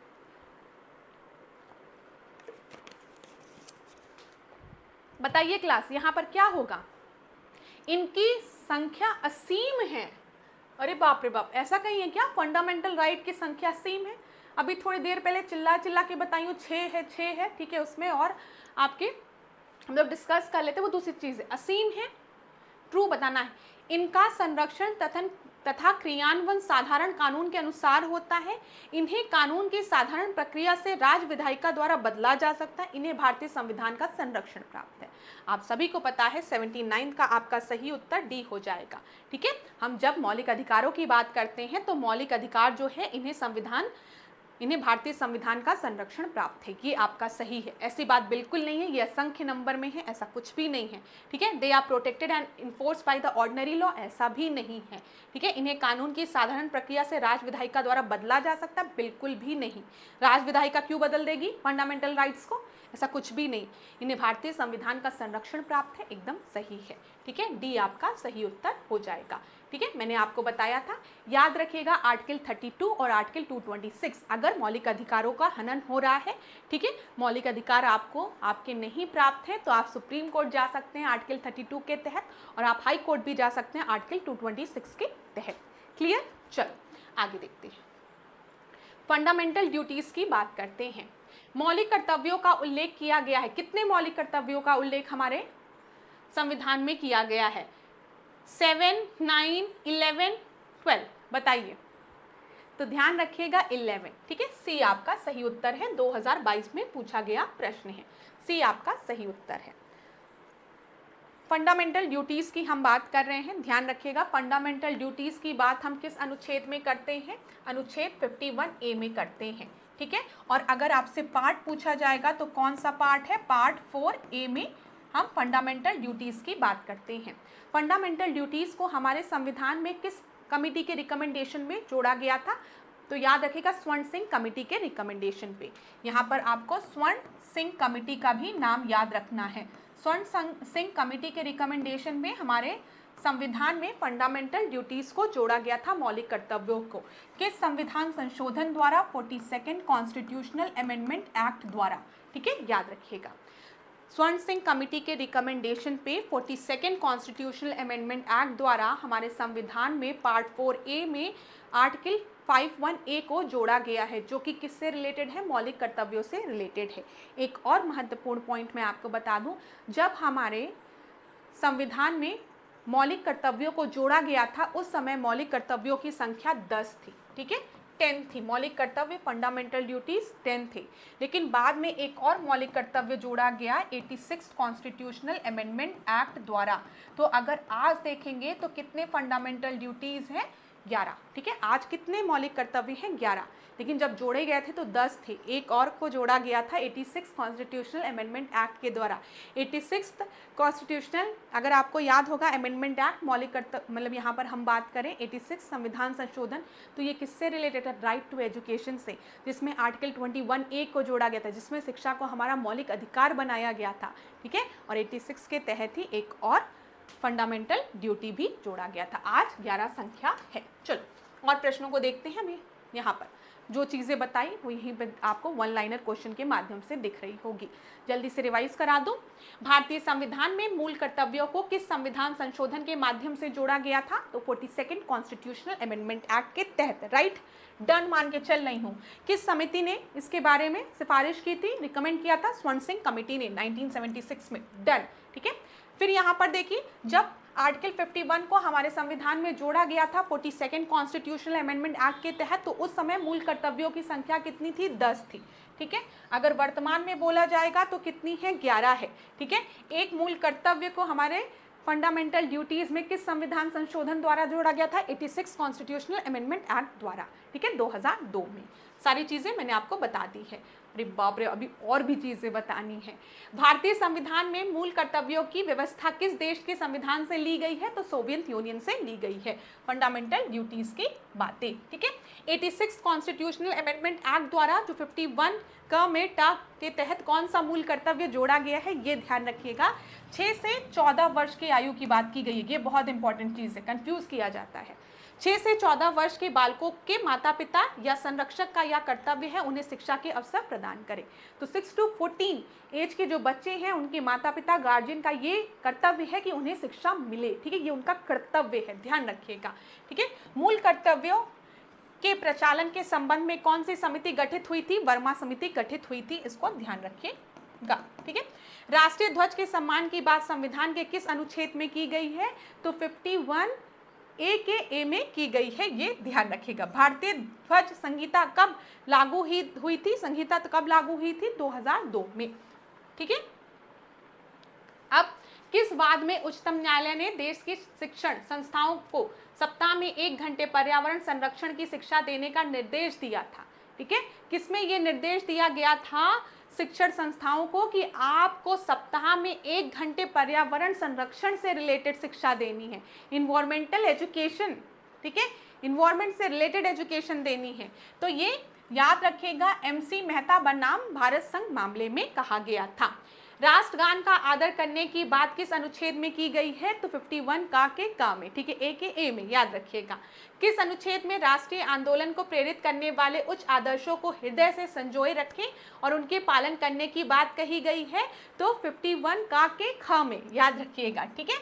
एक बार फंडामेंटल ड्यूटीज को जरूर देख लीजिएगा पेपर में अपीयर होने के पहले। DPSP, फंडामेंटल ड्यूटीज और फंडामेंटल राइट, ये तीनों एक बार पढ़कर जरूर जाया करिए, क्योंकि कोई भी परीक्षा हो स्टूडेंट्स, कोई भी परीक्षा हो, चाहे आपकी PCS की परीक्षा हो, स्टेट PCS हो, UP SSS की परीक्षा हो, UPSC की परीक्षा हो, या फिर हाई कोर्ट का RO ARO BEO, कोई भी परीक्षा हो, जहां पर पॉलिटी का सेक्शन है वहां पर फंडामेंटल राइट, DPSP और आपका फंडामेंटल ड्यूटीज से प्रश्न जरूर पूछे जाते हैं, तो इसको पढ़ा जरूर करिए। राष्ट्र की एकता व अखंडता की बात किस अनुच्छेद में किया गया है? तो 51A के ख में किया गया है, का के ख में। प्राकृतिक पर्यावरण की रक्षा और उसके संवर्धन करने की बात कहाँ की गई है? का के छ में, याद रखिएगा। स्वर्ण सिंह समिति ने कितने मूल कर्तव्यों से को संविधान में जोड़े जाने का सुझाव दिया था? ये पूछा गया है। जो स्वर्ण सिंह कमेटी ने रिकमेंडेशन दी थी मौलिक कर्तव्यों से रिलेटेड, उसमें उन्होंने कितने मौलिक कर्तव्यों की बात की थी? तो उन्होंने 8 मूल कर्तव्यों की बात की थी। मूल कर्तव्य किस पर निर्धारित होते हैं? केवल नागरिक पर, ठीक है। फंडामेंटल ड्यूटीज है, तो किसका काम है फंडामेंटल ड्यूटीज को फुलफिल करना? हमारा, आपका, सिटीजन्स का, ठीक है। आगे देखते हैं। भारत की संप्रभुता, एकता, अखंडता को बनाए रखने और उसकी रक्षा करने के लिए डैश में प्रावधान दिए गए हैं। तो बताइए किस में प्रावधान दिए गए हैं कि हम प्रोटेक्ट करेंगे? बताइए, हम प्रोटेक्ट करेंगे sovereignty, unity and integrity of India. तो ये कर्तव्य हमारा है, कर्तव्यों की बात की गई है, तो फंडामेंटल ड्यूटीज आपका हो गया, बी आपका सही उत्तर हो गया, ठीक है। क्लियर है? आगे बढ़ते हैं। Fundamental duties were added under the dash to the Indian Constitution। चिल्ला के अक्षर मैम बता रही हैं कि 42 संविधान संशोधन द्वारा फंडामेंटल ड्यूटीज को, मौलिक कर्तव्यों को, मूलभूत कर्तव्यों को हमारे संविधान में जोड़ा गया था। Fundamental duties were included in the constitution of India in which year? 2014 में पूछा गया है। अभी मैंने बताया 42 कॉन्स्टिट्यूशनल अमेंडमेंट एक्ट 1976 के तहत इन्हें हमारे संविधान में जोड़ा गया था। Which one of the following is not the fundamental duties as per the Constitution of India? निम्नलिखित में से कौन सा हमारा एक मौलिक कर्तव्य नहीं है? प्रेस की स्वतंत्रता की रक्षा करना, सार्वजनिक संपत्ति की रक्षा करना, अपनी समृद्ध विरासत को बचाए रखना, भारत की एकता अखंडता की रक्षा करना। अभी हमने देखा भारत की एकता अखंडता की रक्षा करना हमारा कर्तव्य होता है, अपनी समृद्ध विरासतों को बचाए रखना भी हमारा कर्तव्य है। ध्यान रखिएगा, सार्वजनिक संपत्ति की रक्षा करना भी हमारा कर्तव्य है, लेकिन प्रेस की स्वतंत्रता की रक्षा करना हमारा कर्तव्य नहीं है। तो ए आपका सही उत्तर हो जाएगा। चलो, अब DPSP से रिलेटेड और प्रश्न हैं, इनको हम जल्दी से देख लेते हैं। भारतीय संविधान का कौन सा अनुच्छेद राष्ट्रीय महत्व के स्मारकों, स्थानों और वस्तुओं के संरक्षण से संबंधित है? अभी थोड़ी देर पहले मैंने आपको बताया है 85 का जो आपका सही उत्तर है वो है सी। जब हम आर्टिकल 49 की बात करते हैं जो कि DPSP में आपका आता है, DPSP में किन किन अनुच्छेद से किन किन अनुच्छेद तक हम देखते हैं? 36 से 51, 49 इनके बीच में आता है ना। 49 में हमने क्या कहा है? मॉन्यूमेंट, प्लेसेस और को प्रोटेक्ट करने की, जिनका कि राष्ट्रीय महत्व है। तो सी आपका सही उत्तर है। प्रेसिडेंट, वाइस प्रेसिडेंट से रिलेटेड प्रश्न है, चलिए आप लोग देखिए अब इसको। Name of the labour leader who became the president of India and has the national labour institute named after him. तो VV गिरी दिया है, V संजीव रेड्डी दिया है, KR नारायण दिया है, जाकिर हुसैन दिया है। तो 86 का आपका सही उत्तर क्या है? एक श्रमिक नेता जो भारत के राष्ट्रपति बने और उनके नाम पर राष्ट्रीय श्रमिक संस्थान है, तो VV गिरी के नाम पर राष्ट्रीय श्रमिक संस्थान है। ए आपका सही उत्तर है, ठीक है, यहाँ पर ध्यान रखिएगा। चलिए आगे देखें अगला प्रश्न। Which of the following is not mandatory condition to be eligible for the position of the President of India? राष्ट्रपति के लिए, राष्ट्रपति के पद के लिए निम्नलिखित में से कौन एक अनिवार्य शर्त नहीं है? ठीक है, तो राष्ट्रपति जो है उसकी एज आपकी 35 वर्ष की तो होनी ही चाहिए, ये बिल्कुल सही है। ठीक है, should be qualified to be a member of Lok Sabha, ये भी सही है। Should be a citizen of India, ये भी सही है। लेकिन ये कहीं भी नहीं लिखा है कि जो राष्ट्रपति है वो शिक्षित होना चाहिए। ठीक है, तो इसमें बोला गया है कौन सी कंडीशन नहीं है। तो ध्यान रखिएगा, राष्ट्रपति के अनिवार्य शर्तों की अगर हम बात करेंगे तो उसमें शिक्षित होने का प्रावधान नहीं है। बी आपका सही उत्तर हो गया। यहाँ पर देख लेते हैं, राष्ट्रपति के पद के लिए अनिवार्य शर्त क्या है? भारत का नागरिक होना चाहिए, वो 35 वर्ष की आयु होना चाहिए, लोकसभा के सदस्य बनने की योग्यता होनी चाहिए और लाभ के पद पर नहीं होना चाहिए। ठीक है, देखिए वन लाइनर क्वेश्चन के फॉर्म में जल्दी जल्दी रिवीजन कराऊं। संघीय कार्यपालिका का प्रधान कौन होता है? जल्दी बताओ, कौन होता है? राष्ट्रपति होता है। देश का प्रथम नागरिक कौन होता है? फर्स्ट सिटीजन ऑफ इंडिया कौन होता है? राष्ट्रपति होता है। जल्दी बोलो। संविधान की समस्त कार्यपालिका शक्ति किसमें निहित होती है? राष्ट्रपति में निहित होती है। भारतीय संविधान के अनुसार भारत का एक राष्ट्रपति होगा। ये किस अनुच्छेद में कहा गया है? ये 52 में कहा गया है। ठीक है, संघ की कार्यपालिका शक्ति राष्ट्रपति में निहित होगी और वह इसका प्रयोग संविधान के अनुसार स्वयं या अपने अधीनस्थ अधिकारियों के द्वारा करेगा। ये किस अनुच्छेद में कहा गया है? इतनी लंबी चौड़ी बात, तो ये इतनी लंबी चौड़ी बात आर्टिकल 53 के 1 क्लॉज में कही गई है। भारत का संवैधानिक प्रधान कौन होता है? बताइए, कौन होता है भारत का संवैधानिक प्रधान? राष्ट्रपति होता है। ठीक है, तो इस तरीके के भी प्रश्न राष्ट्रपति से रिलेटेड आपको पेपर में देखने को मिल सकते हैं। क्लास यहाँ पर मैं पूरा प्रयास कर रही हूँ कि पास्ट ईयर्स के क्वेश्चंस के माध्यम से मैक्सिमम चीज़ें आपको रिवाइज करा दूँ। अगर ये क्लास आपको अच्छी लग रही हो तो वीडियो को लाइक और शेयर ज़रूर करिएगा और मुझे कमेंट बॉक्स में ज़रूर बताइएगा। ठीक है, मैं जब तक आपसे मेरा कम्युनिकेशन नहीं होगा, आप कमेंट बॉक्स में नहीं बताएंगे तो मैं सच बता रही हूँ, मुझे भी मोटिवेशन नहीं मिलता। टू बी वेरी ऑनेस्ट, सबके जीवन में ना एक मोटिवेशन का एक आधार होता है। ठीक है, कि हमें आगे और अच्छा करना है। तो एज अ फैकल्टी जब मैं कोई चीज़ पढ़ाती हूँ और मेरे विद्यार्थियों को समझ में आता है और वो मुझे बताते हैं तो मुझे अच्छा लगता है। ठीक है, और मैं इस चीज़ को एक्सेप्ट भी करती हूँ, दिल से एक्सेप्ट कर रही हूँ। जब आपके कमेंट्स रहते हैं कि मैम समझ में आ रहा है, सीरीज़ को कंटिन्यू रखिए और सब्जेक्ट्स को कवर करिए, या जो भी आपके पॉजिटिव और निगेटिव दोनों फीडबैक, हम दोनों फीडबैक को पढ़ते हैं और उसको समझते भी हैं, और जहाँ भी बदलाव लाने का मतलब ज़रूरत होती है वहाँ प्रयास भी किया जाता है। ठीक है, तो अब देखिए दोनों माध्यम में चलने का प्रयास मैं कर रही हूँ ताकि किसी भी माध्यम के विद्यार्थियों को दिक्कत ना हो। लेकिन अगर कहीं पर भी थोड़ी भी त्रुटि रह जाती है तो आप लोग थोड़ा सहयोग भी करिएगा। वैसे मैं पूरा प्रयास करूँगी कि ये पूरा कोर्स कंप्लीट हो और मैक्सिमम चीज़ों को, मैक्सिमम पॉइंट्स को मैं आपको रिवाइज करा दूँ। ठीक है, तो अगर क्लास अच्छी लग रही हो तो लाइक और शेयर और कमेंट ज़रूर करिएगा। चलिए अब 88th क्वेश्चन को देखते हैं। बहुत से स्टूडेंट्स ने अभी तक ये प्रश्न पढ़ भी लिया होगा। नीचे दिए गए भारतीय राष्ट्रपतियों में से कौन एक भारतीय राज्य के पहले मुख्यमंत्री थे? यहाँ पर ध्यान दीजिएगा क्या बोला गया है। 88th क्वेश्चन को देखिए, who among the following president of India was the first chief minister of the state in India? तो यहाँ पर आपका सही उत्तर ABCD में से क्या हो जाएगा? नीलम संजीव रेड्डी। ठीक है, डी आपका सही उत्तर होगा। इलाहाबाद हाई कोर्ट में 2022 में पूछा गया प्रश्न है। देख लीजिएगा, भारतीय राष्ट्रपतियों की जब हम बात करें इसमें नीलम संजीव रेड्डी जो थे वो आंध्र प्रदेश के प्रथम मुख्यमंत्री थे। ध्यान रखिएगा, महत्वपूर्ण है। हो सकता है अगली बार आपसे इस तरीके से प्रश्न पूछ लिया जाए, नीलम संजीव रेड्डी जो राष्ट्रपति भी रहे थे वो राष्ट्रपति बनने के पहले किस प्रदेश के मुख्यमंत्री थे? तो आपको ध्यान रखना है आंध्र प्रदेश के मुख्यमंत्री थे। ठीक है, अक्टूबर 1956 में आंध्र प्रदेश के पहले मुख्यमंत्री ये बने थे। ठीक है, दूसरी बार 1962 में ये मुख्यमंत्री बने थे और 25 जुलाई 1977 से 25 जुलाई 1982 तक ये भारत के 6वें राष्ट्रपति थे। ये भी ध्यान रखिएगा। ठीक है, और एक और इम्पॉर्टेंट पॉइंट, ये भारत के पहले गैर कांग्रेसी राष्ट्रपति थे। ये भी ध्यान रखिएगा। ठीक है, क्या क्या चीज़ें नीलम संजीव रेड्डी जी से रिलेटेड आपको याद रखनी है? पहली चीज़ ये याद रखनी है, ये आंध्र प्रदेश के प्रथम मुख्यमंत्री थे जो कि आंध्र प्रदेश के 2 बार मुख्यमंत्री रहे थे। ठीक है, राष्ट्रपति बनने के पहले, और जब ये भारत के 6वें राष्ट्रपति बने तो ये पहले गैर कांग्रेसी राष्ट्रपति थे। ठीक है, क्लियर? चलो आगे बढ़े। 89 क्वेश्चन को देखिए, who held the office of vice president of India for consecutive year, for 2 consecutive year? अधोलिखित प्रश्न में वे कौन हैं जिन्होंने भारत के उपराष्ट्रपति वाइस प्रेसिडेंट की यहाँ पर बात की गई है, ठीक है, उपराष्ट्रपति के रूप में 2 लगातार कार्यकाल पूर्ण किए थे। तो एस राधाकृष्णन, वेंकटेर रमन की बात की गई है, शंकर दयाल शर्मा की बात की गई है, वीवी गिरी की बात की गई है।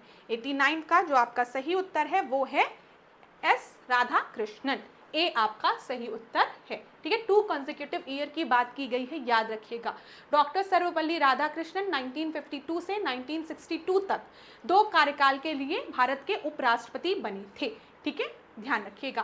और 1962 से 1960 तक इन्होंने भारत के दूसरे राष्ट्रपति के रूप में भी पदभार संभाला था। तो पहले सर्वपल्ली राधाकृष्णन की जब हम बात करते हैं तो आपको पता है ये 2 कॉन्सेक्यूटिव ईयर के लिए उपराष्ट्रपति बने थे, वाइस प्रेसिडेंट बने थे, और 1962 से 67 तक इन्होंने भारत के दूसरे राष्ट्रपति के रूप में कार्यभार संभाला था। 19th प्रश्न को देखते हैं। Who was the president of India at the time of the proclamation of emergency in 1975? तो बताइए, वीवी गिरी, ज्ञानी जैल सिंह, फरुखदीन अली अहमद या फिर शंकर दयाल। तो 19th का आपका जो सही उत्तर है वो क्या है, वो है आपका फरुखदीन अली अहमद, ठीक है, सी आपका सही उत्तर है। 1975 के इमरजेंसी की बात हुई है, यहाँ पर ध्यान रखिएगा। प्रधानमंत्री इंदिरा गांधी की सलाह पर राष्ट्रपति फरुखदीन अली अहमद ने 25 जून 1975 को राष्ट्रीय आपातकाल की घोषणा की थी, ठीक है, 352 के तहत नेशनल इमरजेंसी। और आप बाद में देखते भी हैं 44th कॉन्स्टिट्यूशनल अमेंडमेंट जब आता है ना, तो नेशनल इमरजेंसी में जो इंटरनल डिस्टर्बेंस वाला, आंतरिक अशांति वाला जो प्रोविज़न था जिसके बेसिस पे राष्ट्रीय आपातकाल घोषित किया जाता था, उस प्रोविज़न को हटा दिया जाता है, ठीक है। अभी इमरजेंसी से रिलेटेड और प्रश्न पूछे गए हैं, उनमें हम डिस्कस करेंगे, तो थोड़े डेप्थ में जाकर डिस्कस करेंगे। बस इतना याद रखिएगा, पहले जब राष्ट्रीय आपातकाल की घोषणा होती थी तो वहाँ पर एक आपका क्राइटेरिया इंटरनल डिस्टर्बेंस का भी होता था, आंतरिक अशांति का भी होता था, लेकिन 44th कॉन्स्टिट्यूशनल अमेंडमेंट एक्ट के तहत इंटरनल डिस्टर्बेंस को हटा दिया गया था, ठीक है, राष्ट्रीय आपातकाल की घोषणा के लिए। चलो 91st क्वेश्चन को देखते हैं। Who administer the oath of office to the president of India before he assume the office? तो बताइए, chief justice, speaker, vice president या फिर प्राइम मिनिस्टर? तो आप सभी को पता है इसका सही उत्तर जो है वो है चीफ जस्टिस। भारत के राष्ट्रपति को अपने कार्यकाल में प्रवेश से पूर्व कौन शपथ दिलाता है? चीफ जस्टिस, मुख्य न्यायाधीश, ए आपका सही उत्तर है। अनुच्छेद याद रखिएगा 60, ठीक है। 61 में क्या बोला गया है? महाभियोग की बात की गई है।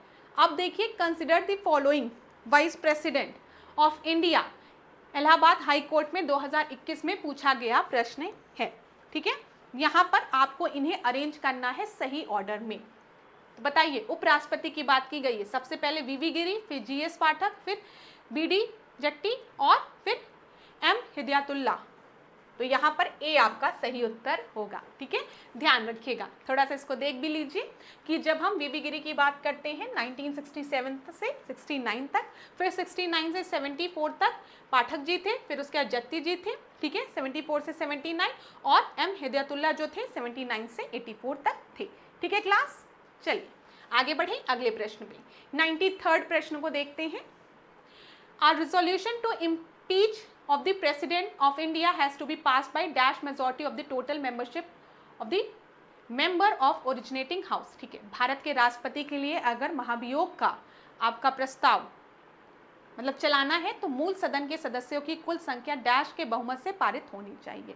तो यहाँ पर आपका जो सही उत्तर है वो है 2/3 बहुमत से पारित होनी चाहिए। देखिए, राष्ट्रपति के महाभियोग की बात करें, ठीक है, इम्पीचमेंट की बात करें, तो 61st आर्टिकल आपको याद रखना है। महाभियोग जो है राष्ट्रपति का, वो किसी भी हाउस में लाया जा सकता है, ठीक है।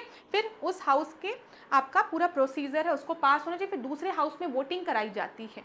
तो यहाँ पर 2/3 मेजॉरिटी होनी चाहिए, ये ध्यान रखिएगा। सी आपका सही उत्तर होगा, ठीक है। चलिए अगला देखते हैं। Which of the following vice president was not appointed as a president of the country, ठीक है। यहाँ पर जस्टिस मोहम्मद हिदायतुल्लाह का दिया गया है नाम, आर वेंकटरमन का दिया गया है, कृष्णकांत का दिया गया है, डॉक्टर जाकिर हुसैन का दिया गया है। तो बताइए, बोला गया है निम्नलिखित में से कौन से उपराष्ट्रपति देश के राष्ट्रपति के रूप में नियुक्त नहीं हुए थे?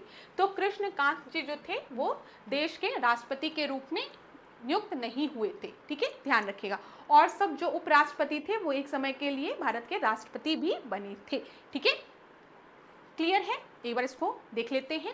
उपराष्ट्रपति कृष्णकांत देश के राष्ट्रपति के रूप में नियुक्त नहीं किए गए थे, ध्यान रखिएगा, जबकि जस्टिस मोहम्मद हिदायतुल्लाह, आर वेंकटरमन एवं डॉक्टर जाकिर हुसैन को उपराष्ट्रपति और राष्ट्रपति के रूप में नियुक्त किया गया था। 95th क्वेश्चन को देखिए, the president can nominate how many member of the Rajya Sabha. देखिए क्लास, जो प्रेसिडेंट होता है वो 12 मेंबर्स को नॉमिनेट करता है राज्यसभा में, ये ध्यान रखिएगा। लेकिन एक चीज़ और याद रखिएगा कि ये जो 12 मेंबर्स में पहले जो होते हैं उसमें साहित्य, विज्ञान, कला, समाज सेवा जैसे विषयों से संबंधित होने चाहिए, उनको अनुभव होना चाहिए, ठीक है। और जो प्रोविजन हुआ करता था एंग्लो इंडियंस के नॉमिनेशन का, उसको अब हटा दिया गया है। ये सारी चीज़ें आपको पता होगी, ठीक है, ये भी ध्यान रखिएगा। चलिए 96 को देखते हैं। Who among the following president died during his term at the office. निम्नांकित राष्ट्रपतियों में से किस राष्ट्रपति का निधन उनके कार्यकाल के दौरान हुआ था? तो बताइए यहाँ पर 96 का आपका सही उत्तर क्या होगा? डॉक्टर जाकिर हुसैन का निधन उनके कार्यकाल के दौरान हुआ था। ए आपका सही उत्तर है, ठीक है, याद रखिएगा। अगला देखें, the president give his resignation to chief justice, parliament, vice president या फिर प्राइम मिनिस्टर। तो बताइए, अगर प्रेसिडेंट को अपना त्याग पत्र देना होता है तो वो अपना त्याग पत्र किसको देता है? वाइस प्रेसिडेंट को देता है, ठीक है। ये जो प्रश्न है वो इलाहाबाद हाई कोर्ट में 2021 में पूछा गया है और Allahabad high court ARO RO दोनों में 2021 में पूछा गया है। प्रेसिडेंट को अगर अपना त्याग पत्र देना होता है तो वो उपराष्ट्रपति को देता है अपना इस्तीफा, याद रखिएगा। 98, who appoint the chief of army, navy and air force. तो कौन अपॉइंट करता है? राष्ट्रपति अपॉइंट करता है chief of army, navy and air force. B आपका सही उत्तर है। 99 क्वेश्चन को देखते हैं, which of the following statement is not correct. तो चलिए बताइए, बहुत ज्यादा प्रश्न हो गए, ठीक है। भारत के सैन्य दलों का प्रधान राष्ट्रपति होता है। संसद किसी भी क्षेत्र को अनुसूचित क्षेत्र घोषित कर सकता है, नॉट करेक्ट बोला गया है। Parliament can declare any area as a schedule, इस पर होल्ड करिएगा, ठीक है। भारत के राष्ट्रपति वित्त आयोग के अध्यक्ष का चयन करते हैं। अनुसूचित जाति एवं अनुसूचित जनजातियों की स्थिति की जांच करते के लिए राष्ट्रपति एक आयोग की नियुक्ति कर सकता है। कौन सा करेक्ट नहीं है? पार्लियामेंट के पास क्या अधिकार होता है? ध्यान दीजिए, पार्लियामेंट के पास अधिकार होता है क्या कि अनुसूचित क्षेत्र घोषित करें? नहीं, यहाँ पे प्रेसिडेंट के पास होता है, ध्यान रखिएगा। तो कौन सा गलत पूछा गया है? तो बी आपका गलत है। क्लियर है ना क्लास? देख लीजिए, राष्ट्रपति को किसी भी राज्य के राज्य क्षेत्र को अनुसूचित क्षेत्र घोषित करने का अधिकार होता है, ठीक है, ध्यान रखिएगा, कंफ्यूज मत होइएगा। किसके पास ये अधिकार होता है कि राज्य के क्षेत्र में किसी क्षेत्र को अनुसूचित क्षेत्र घोषित करने का? यह अधिकार राष्ट्रपति के पास होता है, ठीक है, ना कि पार्लियामेंट के पास। आज की क्लास का आखिरी प्रश्न, who is the supreme commander of the defence forces. Bharat में रक्षा बलों का सर्वोच्च अध्यक्ष कौन होता है? प्रेसिडेंट होता है, ठीक है।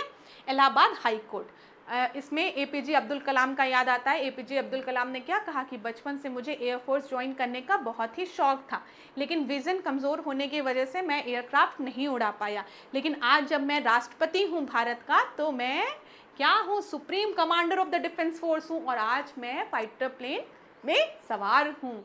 तो हमेशा याद रखिएगा क्लास, छोटे छोटे अगर आपके ड्रीम्स फुलफिल नहीं हो पा रहे हैं किन्हीं भी परेशानियों के नाते, तो कभी भी जीवन में हार मत मानिएगा, ठीक है।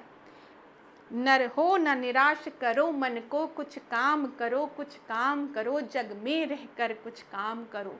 तो कभी भी जीवन में निराश मत होइएगा, परिश्रम करिए, मेहनत करिए, खुद पर विश्वास रखिए, अपने ईश्वर पे विश्वास रखिए।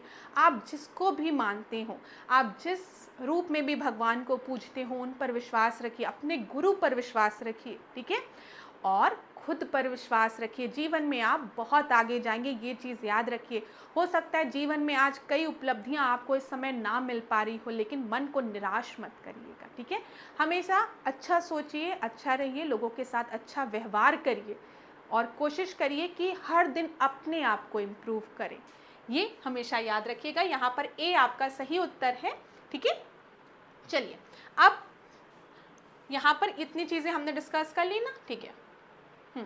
तो आज की क्लास में हमने क्वेश्चंस को डिस्कस किया। आशा करती हूँ ये क्लास आप लोगों के लिए यूज़फुल रहे, ठीक है। मैं पूरा प्रयास करती हूँ कि चीज़ें इस तरीके से समझाऊँ कि मेरे विद्यार्थियों को चीज़ें समझ में आए।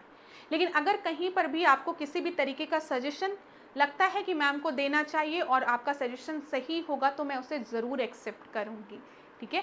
अब ये सजेशन मतलब कुछ लोग अलग अलग सजेशन देते हैं कि मैम आप ये क्यों पढ़ा रही है, ये पढ़ा दीजिए, ये पढ़ा दीजिए। वो हम एक तरीके से एक पैटर्न से चलेंगे। अगर हमने उठाया है कि high court R O A R O का एंटायर सिलेबस पास्ट ईयर्स के क्वेश्चंस के माध्यम से आपको मुझे रिवाइज कराना है, तो मैं रिवाइज कराऊंगी, उसकी चिंता आप लोग नहीं करेंगे। हाँ, किस टॉपिक में आपको ज़्यादा परेशानी होती है ये चीज़ आप लोग ज़रूर मुझे कमेंट बॉक्स में बता सकते हैं। और लास्ट में ऐश्वर्या मैम के कहने पे एक चीज़ ज़रूर बोला करिए खुद से कि मुझे स्वयं पर विश्वास है। खुद पर विश्वास करना सीखिए। जिस दिन आप स्वयं पर विश्वास करेंगे, आधी जीवन की जो लड़ाइयाँ हैं वो आप खुद जीत जाएंगे। ज़्यादातर स्टूडेंट्स को स्वयं पर विश्वास नहीं होता है और वो डगमगाते रहते हैं। तो ये डगमगाहट छोड़िए और खुद पर विश्वास करिए, अपने परमात्मा पर विश्वास रखिए, माता पिता के आशीर्वाद पर, जिन्होंने हमें जन्म दिया है उनके आशीर्वाद पर विश्वास रखिए और हमेशा खुश रहिए और दूसरों को भी खुश रहने दीजिए, ठीक है। और कभी भी आपके जीवन में अगर आपको ऐसा कोई लगता है जो आपको गिराने का प्रयास कर रहा है, तो उनसे लड़िए झगड़िए नहीं, प्रणाम करके साइड हो जाइए और अपना कार्य करते रहिए निरंतर। जब समय सही आएगा, ईश्वर आपको उसका फल ज़रूर देगा। इस विश्वास के साथ आज के सेशन को एंड करते हैं। प्रार्थना करूंगी कि भगवान आपको स्वास्थ्य अच्छा दे, ठीक है, अच्छी बुद्धि दे और आप लोग निरंतर पढ़ाई करिए और बहुत ही जल्दी आप लोगों को सफलता भी मिले। धन्यवाद। क्लास मेरे साथ ऐश्वर्या सिंह के साथ डिकोड एग्जाम के साथ बने रहिए, खूब पढ़िए, खूब आगे बढ़िए और मुस्कुराते रहिए। धन्यवाद।